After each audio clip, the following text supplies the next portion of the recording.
नमस्कार दादा, नमस्कार. मला तुमचं पूर्ण नाव, गाव, तालुका आणि जिल्हा सांगा. नाव आकाश संतोष वामन, गाव काळवाडी, तालुका जुन्नर, जिल्हा पुणे. हा, तर दादा आज आपण आपल्या मिरचीच्या प्लॉटमध्ये आले बरोबर. बरोबर. तर मला सांगा, आपली ही जी मिरची आहे तर मिरचीची व्हरायटी कोणती आहे दादा? तलवार. हा, तलवार म्हणून व्हरायटी बरोबर. तर मिरची साधारणतः हा प्लॉट किती दिवसाचा प्लॉट झाला आहे दादा? 2 महिन्याचा plot. हा, म्हणजे 2 महिन्याचा प्लॉट आता कंप्लीट झाला आहे बरोबर. बरोबर. आणि त्याच्यात तुम्ही एकदा हार्वेस्टिंग केलेली म्हणजे तोडा केलेला आहे बरोबर. थोडा झाला.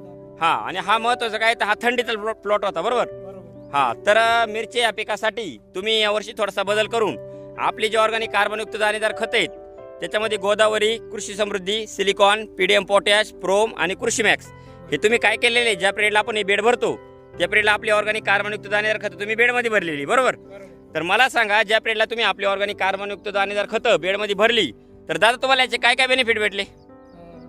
ग्रीनरी, त्यानंतर हा. फुटवा आणि काळोखी. काळोखी. हा, म्हणजे आता जर प्रत्यक्षात जर पाहिलं ना दादा, झाडाला खालून खोडातून एकदम जबरदस्त असा खालून फुटवा आहे बरोबर. बरोबर. आणि महत्वाचं काय आहे, एकदम रुंद आणि फ्रेश पत्ती, बरोबर. म्हणजे कोणत्याही प्रकारचा आहे ना किडीचा किंवा रोगाचा प्लॉटवर अटॅक नाही. दिसत नाही बरोबर. आणि महत्वाचं काय, भरपूर प्रमाणात आहे ना फुल सेटअप झालेले आहे बरोबर. बरोबर. म्हणजे कुठल्याही प्रकारचे आहे ना फुलामध्ये ड्रॉपिंग अजिबात दिसत नाही बरोबर. हा, बरोबर. हा, तर मला एक सांगा, आपली जे ऑर्गॅनिक कार्बनयुक्त दाणेदार खतं आहेत ही वापरून तुम्ही समाधानी आहात? हो. हा, धन्यवाद दादा तुम्ही दिलेल्या माहितीबद्दल.